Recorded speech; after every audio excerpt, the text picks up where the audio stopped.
Humiliated, she threw coffee on her billionaire boss and resigned. But he said, "You are mine." Hello everyone. Before we begin today's story, I have a small favor to ask. Please hit subscribe and turn on the notification bell so you never miss our channel's new videos. It is quick, free, and the best way to support us so we can bring you more dramatic stories every week. Your support truly means the world to us. Where are you watching from? Drop your city or country in the comments below. Thank you very much. Now, let us get back to our main character. The morning begins with the soft hum of computers and the sharp click of heels across polished concrete floors. Caldwell Tower stands 50 stories above downtown, all glass, steel, and corporate pride. Inside the 24th floor conference room, the air is so tense it feels refrigerated. She stands near the end of the long table, clutching her notebook with both hands. Her name is Marisa Cole, a junior operations assistant who survives on cheap takeout, used books, and the hope that one day her kindness and hard work will matter to someone in this city. Today, unfortunately, is not that day. Across from her, at the head of the conference table, sits her billionaire boss, the infamous and intimidating CEO, Cole Harrington.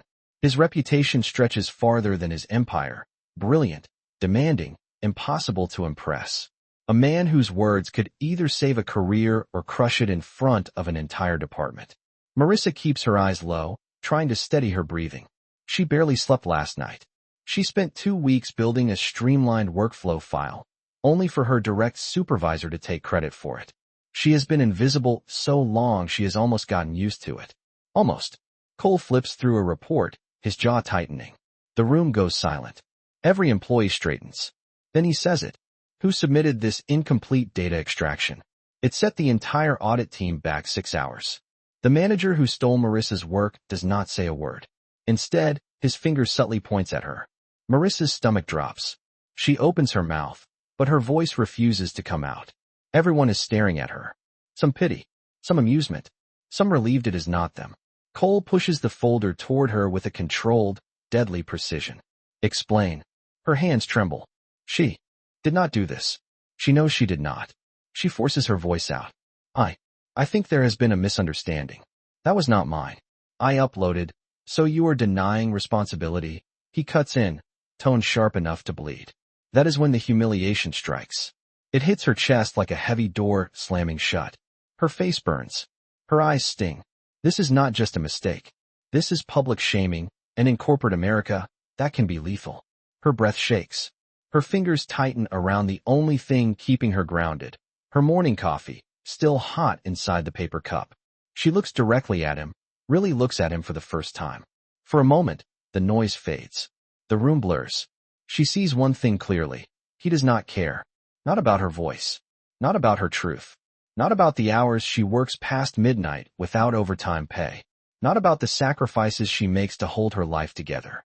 Something inside her snaps. Marisa steps forward, her emotions boiling over faster than she can think. You know what? No, I will not explain anything anymore, she says, her voice suddenly steady, almost peaceful. Before Cole or anyone else can react, she lifts the cup and throws the entire hot coffee across the sleek table. It splashes over spreadsheets, over expensive pens, over polished surfaces, stopping just short of Cole's shirt. Gasps erupt around the room. Marisa sets the empty cup down gently, almost ceremonially. I quit. The words echo like a fire alarm.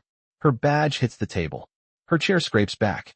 And without another look at anyone, she walks out of the conference room, her heart pounding hard enough to shake her whole body.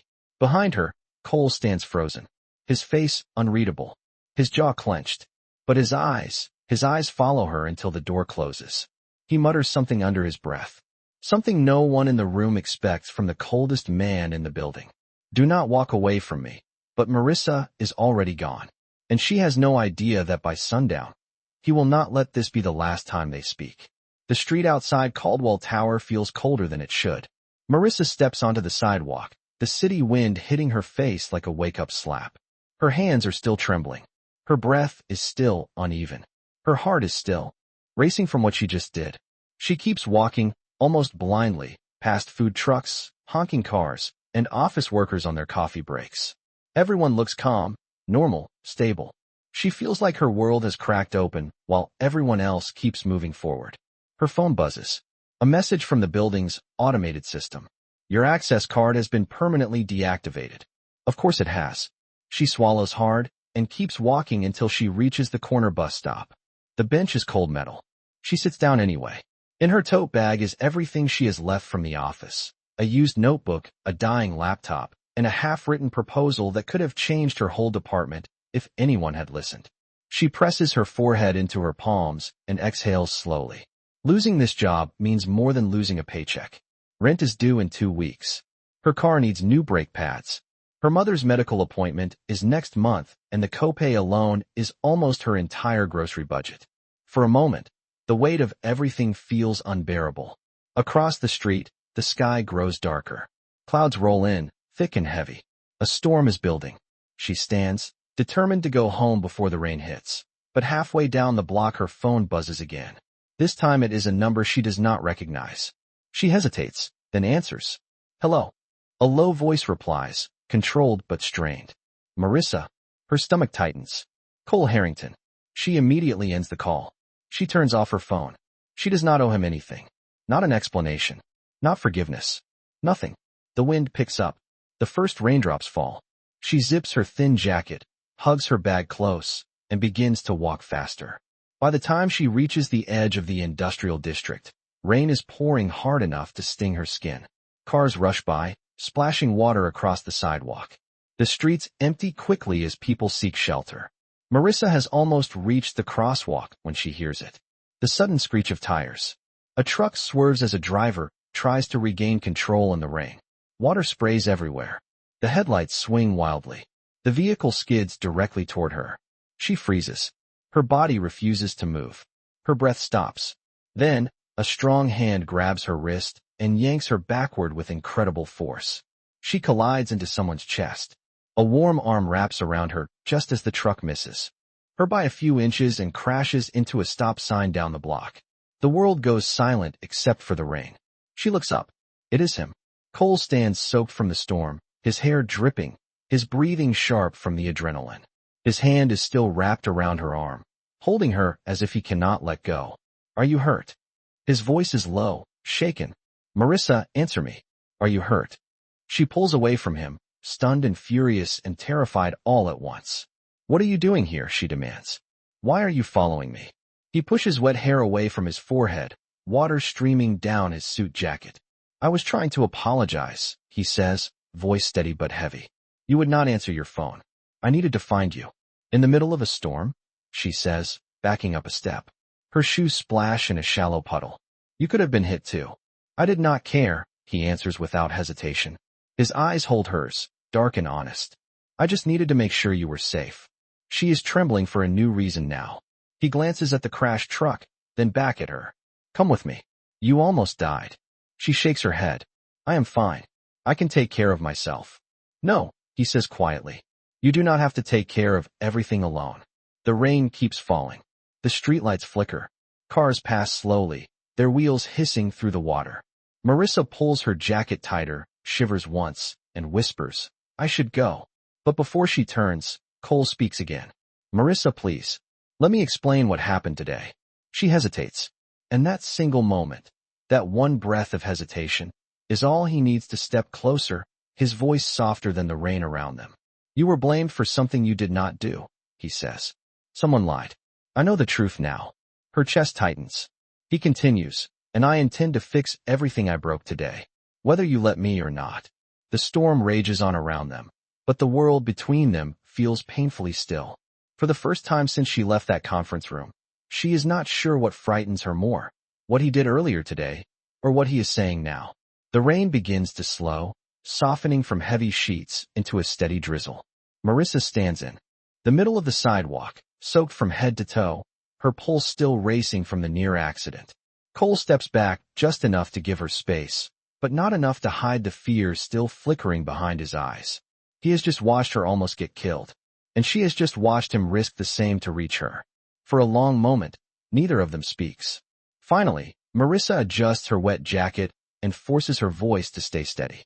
Say what you need to say, then I am leaving. Cole's jaw tightens, not in anger, but in determination. Fine, he says quietly. Then listen. He takes a breath, rain still dripping from his hair. This morning, when I blamed you in front of everyone, I was wrong. She lets out a cold laugh. You needed to chase me across half the city to figure that out. No, he replies, eyes steady. I figured it out the moment you walked out that door. Marisa shakes her head and starts walking. She does not want to stand still. Not near him, not in this storm, not with her emotions in free fall. But he follows beside her, keeping a respectful distance. She stops under the awning of a closed bookstore. The neon sign flickers above them, casting a soft red glow. Say the rest, she tells him. I want this to be over. He nods. After you left, I reviewed the analytics. The digital signature on the faulty file was altered. Your manager framed you to protect himself. Her stomach sinks. She suspected it, but hearing it confirmed hurts in a different way.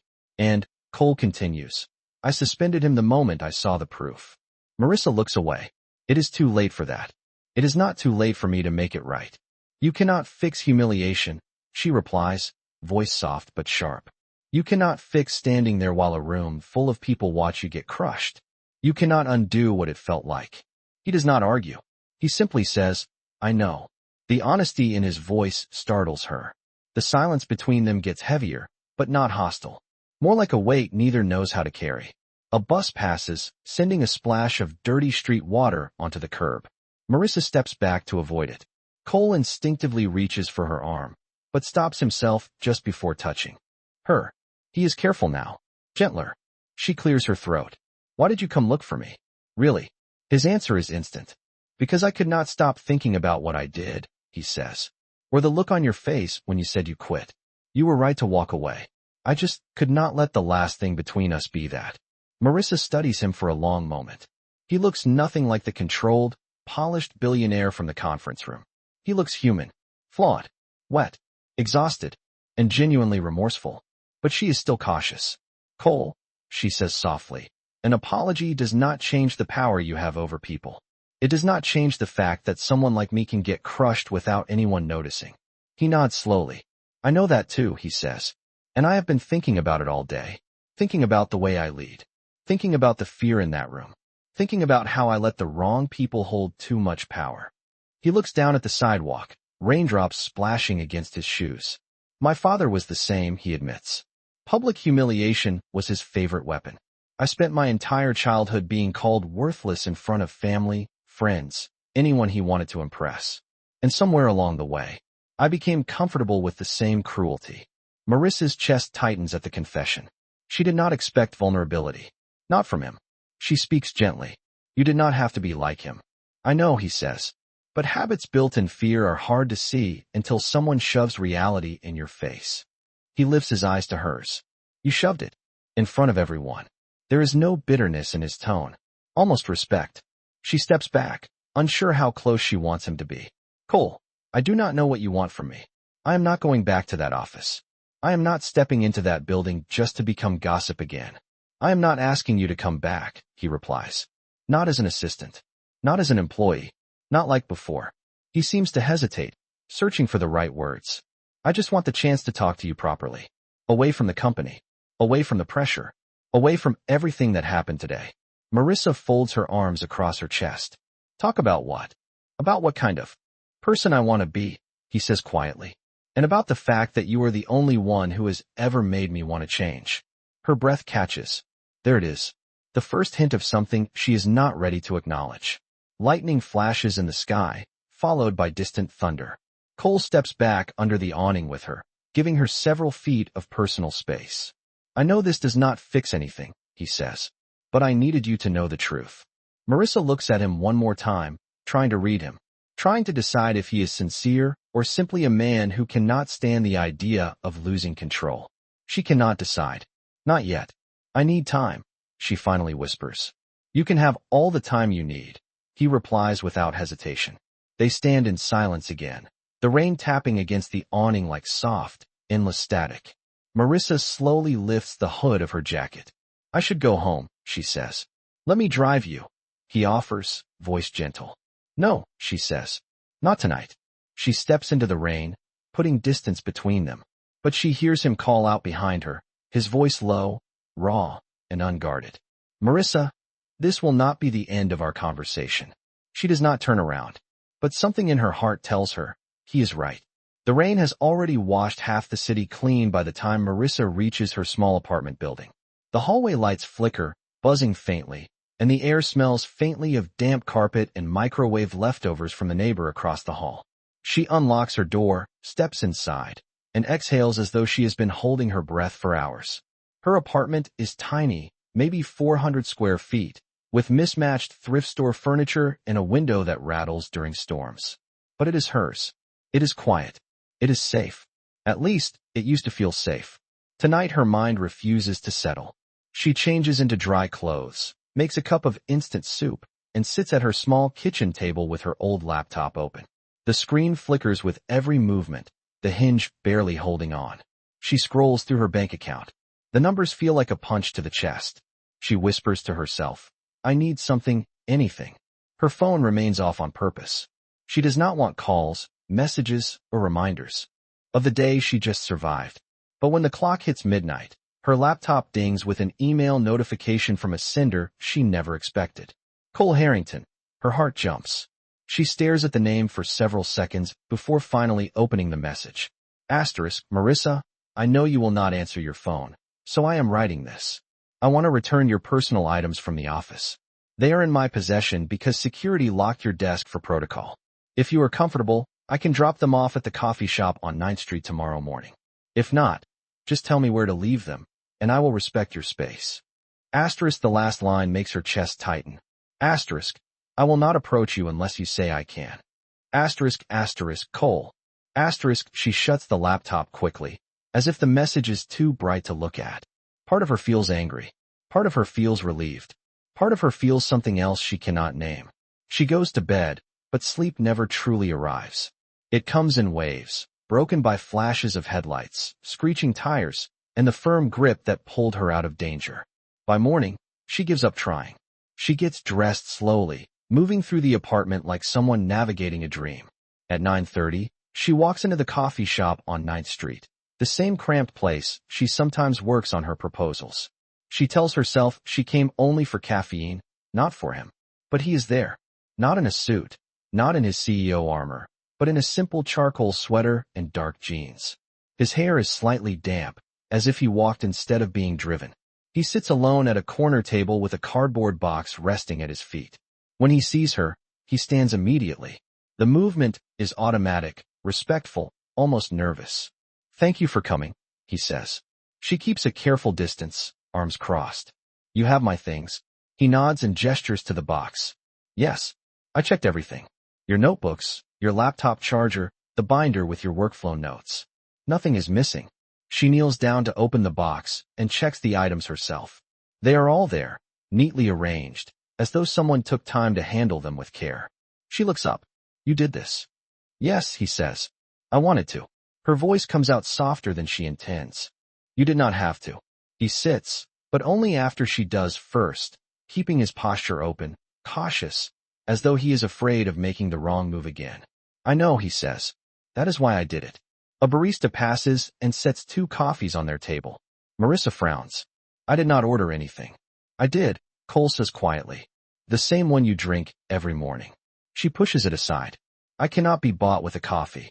That is not what I am trying to do, he replies. The small shop hums with quiet conversations around them. The smell of roasted beans fills the air. Outside, morning traffic crawls past the windows. It feels strangely intimate and painfully fragile. She sits back, watching him carefully. You said you wanted to talk yesterday. So talk. He nods and folds his hands on the table. His voice is steady but low. I have been running my company with the wrong definition of strength, he says. I believed control was leadership. I believed silence meant loyalty. I believed pressure produced excellence. I was wrong.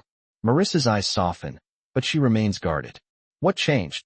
You, he says without hesitation. You challenged me, not because you wanted power, but because you wanted fairness. You walked away from a man who could ruin your career. You stood up to someone everyone else fears. He leans forward slightly, his expression sincere. You showed me what integrity looks like. She looks down at the box again. Her notebook sits on top, filled with ideas she never had the chance to present. So what do you want from me now? She asks. He exhales slowly. I want to fix the culture I broke. I want to stop people like your manager from abusing their teams. I want to build something worth being proud of. And me? She says gently. For the first time since she has known him, he hesitates. Then, I want the chance to talk to you again tomorrow, he says. And the day after that. And the day after that. On your terms. Not as your boss. Not as your superior. Not in that building. Her heart flutters uncomfortably. She hates that he affects her at all. Cole, you cannot just decide to change in one night. I know, he says. But last night I watched you almost get hit by a truck. And I realized I cannot stand the idea of something happening to you while the last words you heard from me were cruel. She swallows hard. He watches her, waiting. Finally she whispers, I still need time. You can have as much as you want. She stands. He stands immediately after. She places a hand on the box. I will take these home. He nods, then says softly, Marisa, whatever happens next, I am grateful you are still here. She leaves the coffee shop with her heart thudding too loudly. She does not look back. But Cole stays at the window, watching her walk away. And he knows, with absolute certainty, this is only the beginning. Marisa carries the cardboard box against her chest as she steps out of the coffee shop. The cool breeze of late morning brushes against her cheeks, steadying her heartbeat. She walks several blocks before she finally stops at a bus bench and sets the box beside her. For a moment she just sits there, staring at the people hurrying past. Parents pushing strollers. Construction workers on break. Students laughing with iced coffees in hand. Normal life. Life that does not revolve around billion-dollar boardrooms, unfair accusations, or the weight of someone else's power. She lets out a long breath and whispers, I need to breathe. I need to think. She stays on that bench for almost 20 minutes before she gathers herself and heads home. When she reaches her apartment, she places the box on her small dining table and opens her notebook. She flips through pages of diagrams, process charts, and handwritten ideas she once believed could change her department. Her fingers hover over one page in particular, her revised workflow proposal. She had built it in her free time. She had worked nights, unpaid, because she believed good ideas mattered. She believed effort mattered. She believed someone would eventually see her. Now, the only person who seems to have seen her at all is the man she had sworn to walk away from. She closes the notebook slowly. By late afternoon, she decides she needs a distraction.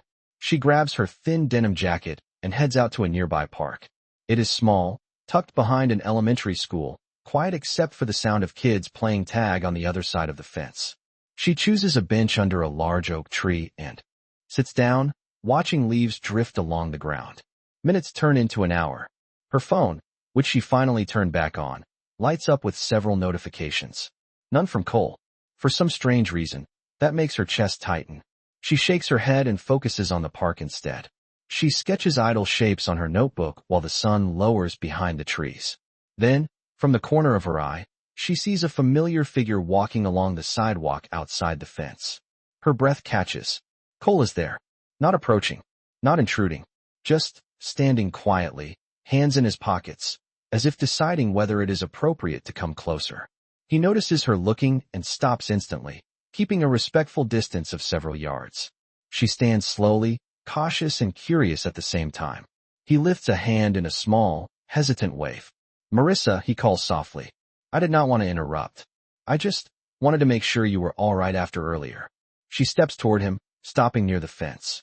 How did you know I would be here? I did not, he says. I was walking, thinking, trying not to bother you. The sincerity in his voice disarms her more than she expects. She gestures toward the bench. Do you want to talk? From over there. He nods, grateful, and sits on a bench outside the fence, while she sits back on hers, the metal bars between them like a polite boundary instead of a barrier. They speak over the fence, their distance safe but close enough. Cole leans forward slightly. I have spent the day reviewing everything. Not just about the file, but about your work. Every project you contributed to. Every meeting note. Every suggestion you sent to your direct supervisor. Marisa tenses. And you are exceptional, he says. You were doing the work of someone 2 levels above your title. You were ignored repeatedly. And when the department succeeded, your manager took credit for your ideas. That is something I should have caught months ago. She feels her throat tighten. Do not say that just to make me feel better. I am not, he replies. I have documentation to prove it. A breeze moves through the trees, brushing her hair gently against her cheeks. She looks down at her notebook. Why are you telling me this now? Because you deserve the truth, he says. And because I am not letting corruption hide behind my silence anymore. She glances back up. What does that mean? His voice becomes firm, but controlled. It means I opened an internal investigation today. Your manager, the one who framed you, has already been suspended pending review. And every department lead is now required to submit a transparency report of who contributes to what. Marisa does not say anything for several seconds. She is processing, and she is overwhelmed.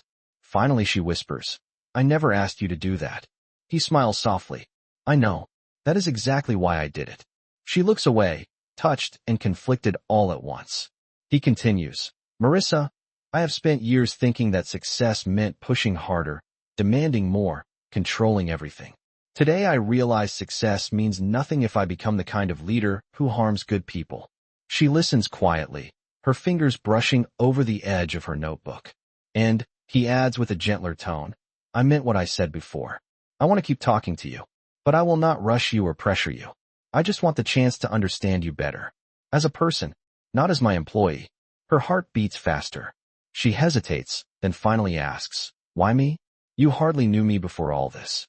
Cole looks at her with an honesty she is not prepared for. I noticed you long before today, he says softly.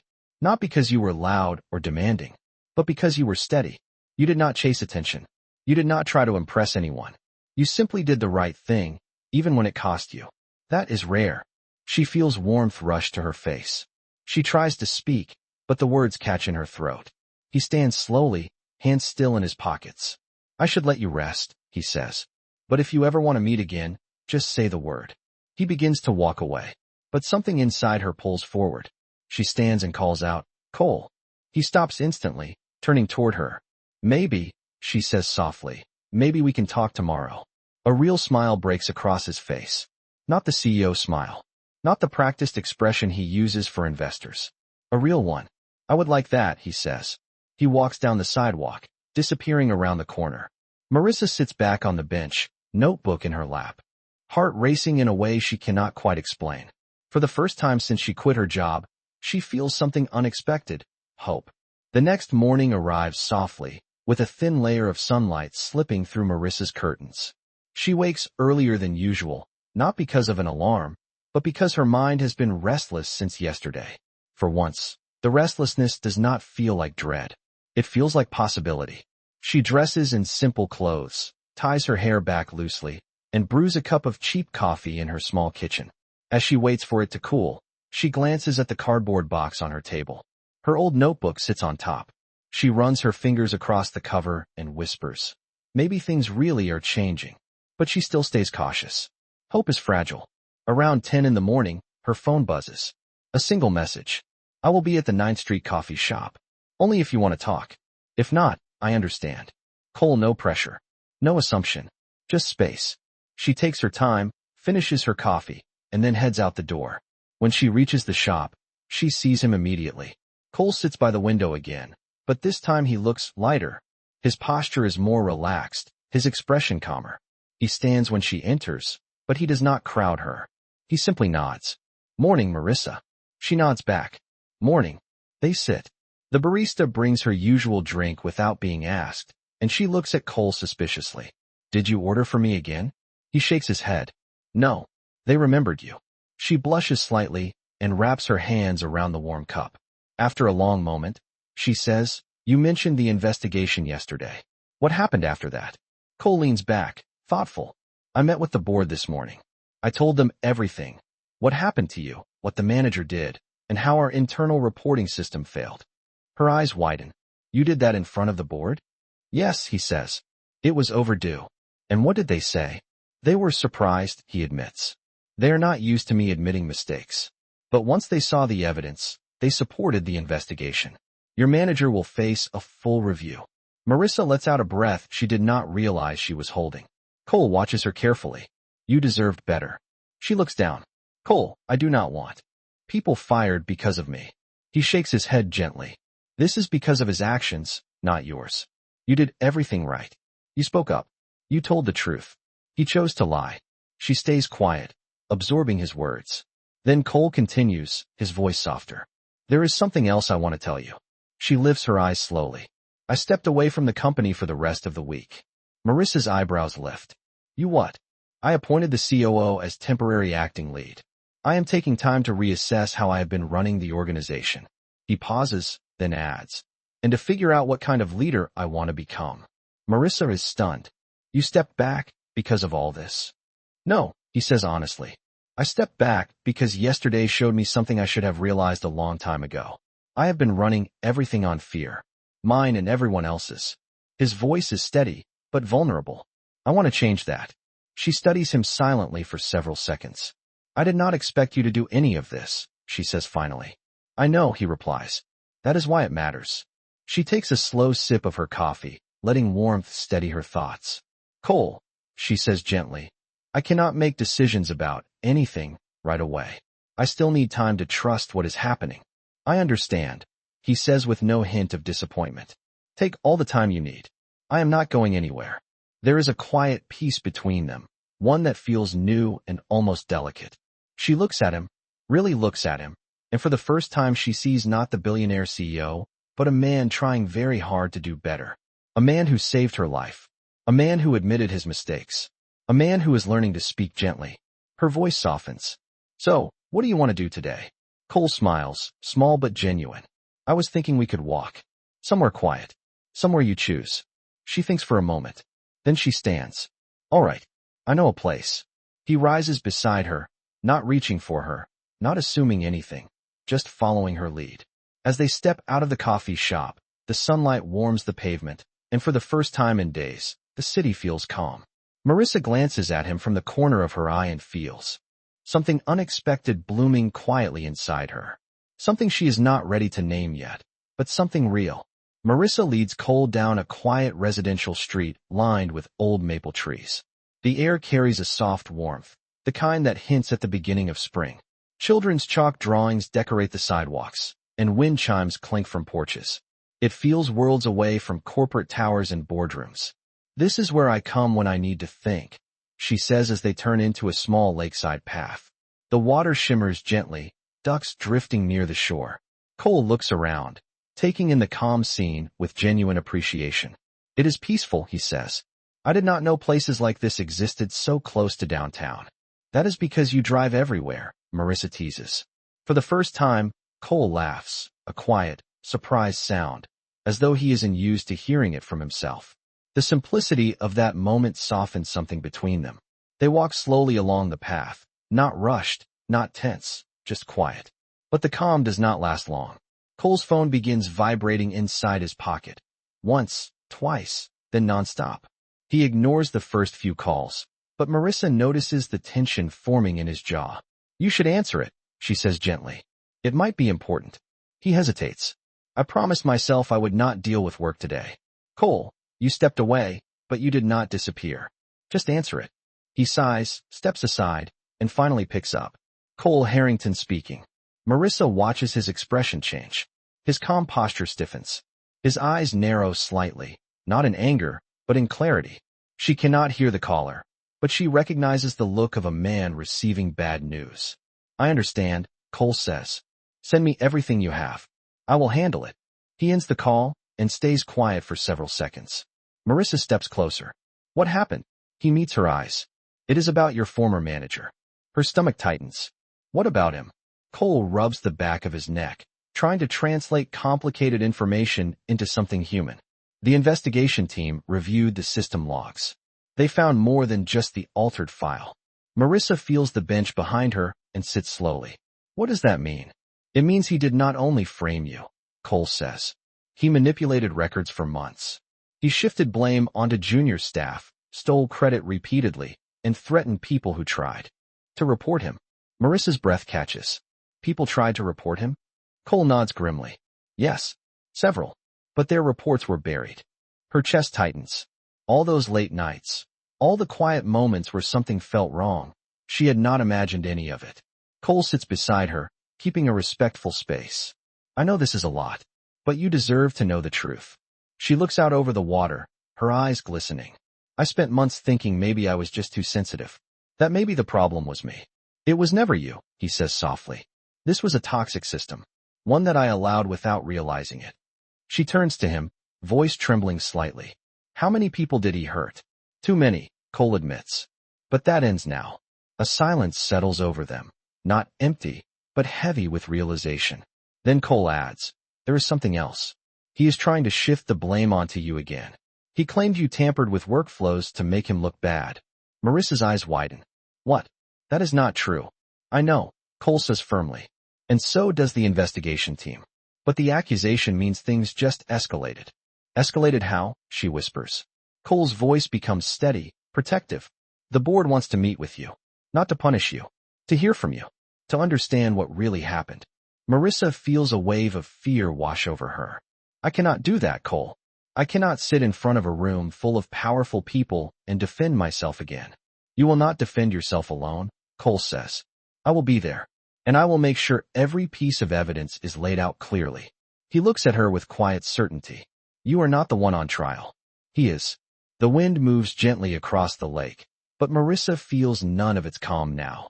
The past she thought she left behind has clawed its way back. She wraps her arms around herself. I do not know if I am strong enough for this. Cole's voice softens. You do not have to be strong alone. Let me help you carry this. Let me stand beside you. Marisa closes her eyes. She does not answer yet, but something in her heart shifts. Not trust, not forgiveness, but the beginning of believing she might not have to face what comes next by herself. The lake breeze cools the air, but Marisa's thoughts burn with anxiety. The idea of facing the board feels impossible. She had barely survived the humiliation of the conference room.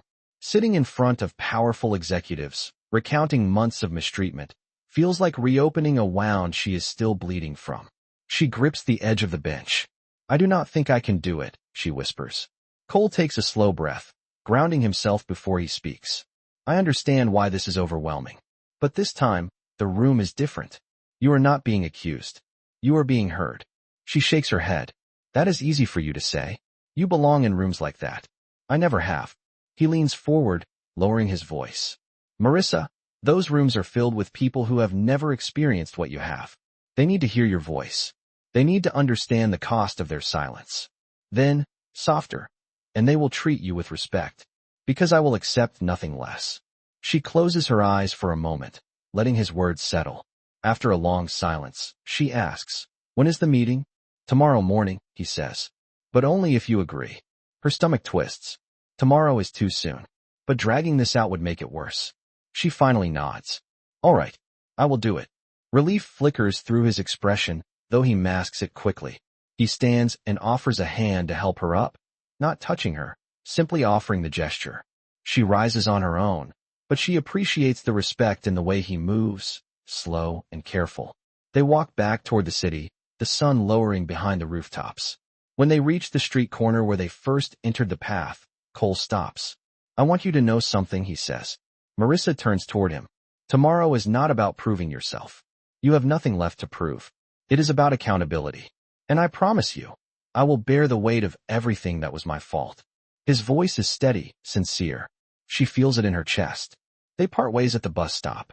He watches until she boards safely, offering a small nod before she disappears behind the tinted glass. The next morning arrives faster than either of them expected. Marisa stands at the entrance of Caldwell Tower again, the same building she stormed out of days earlier. The same place where her dignity cracked open, in front of a full conference room. But today, something feels different.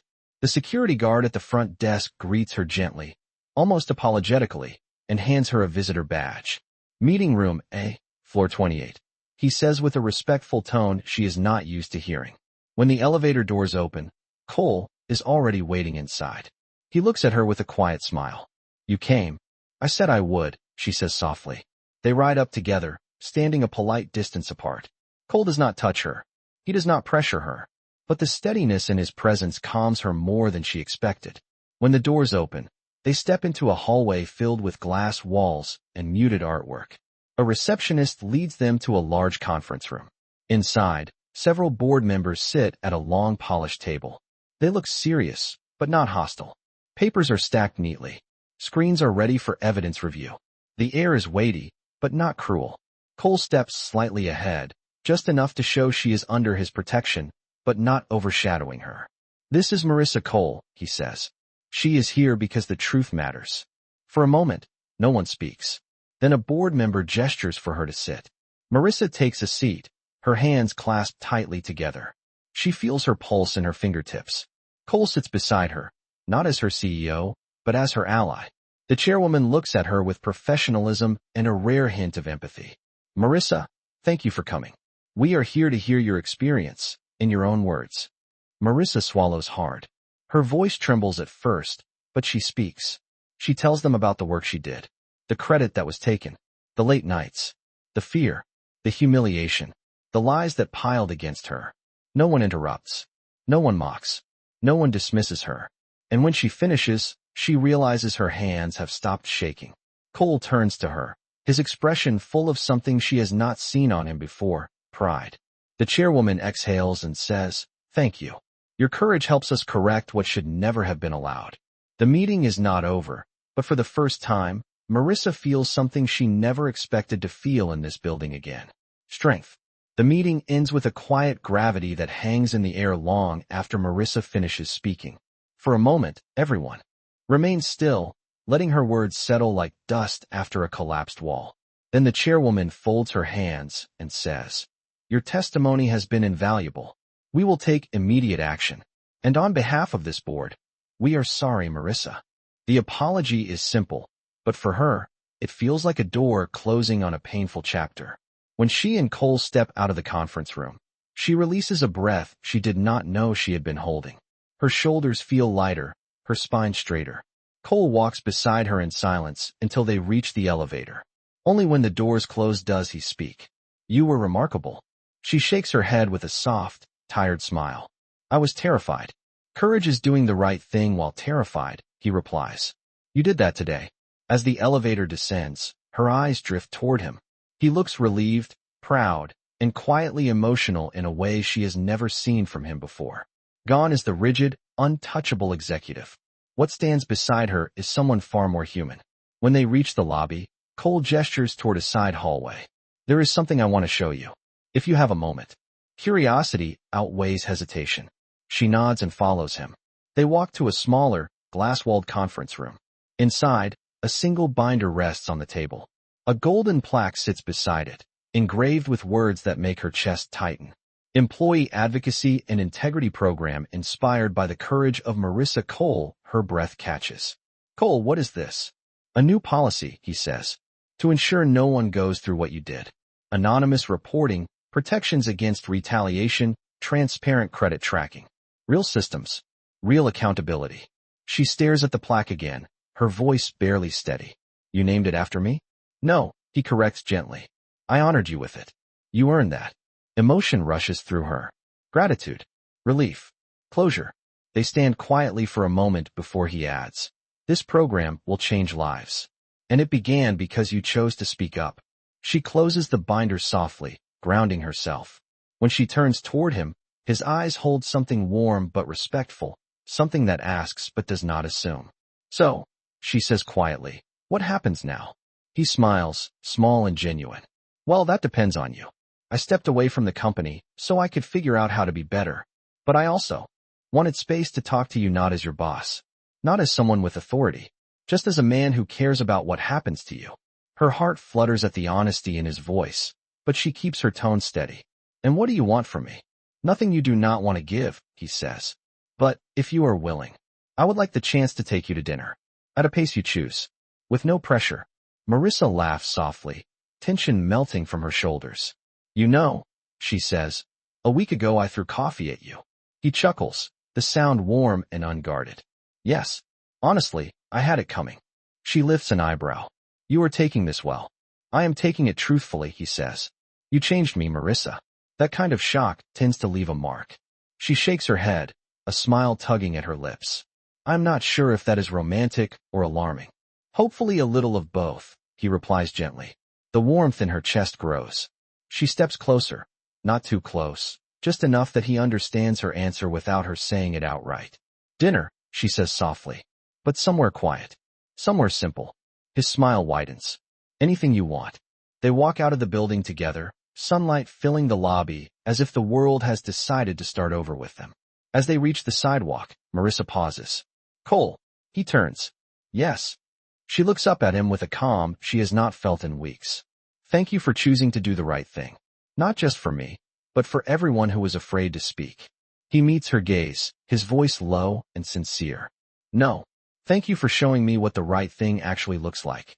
They walk down the street side by side, not as CEO and employee, not as billionaire and assistant, but as two people beginning something new, something honest, something earned. And for the first time, Marisa realizes the truth. She did not just survive the worst moment of her career. She changed the course of an entire company. And maybe, just maybe, she changed both of their lives forever.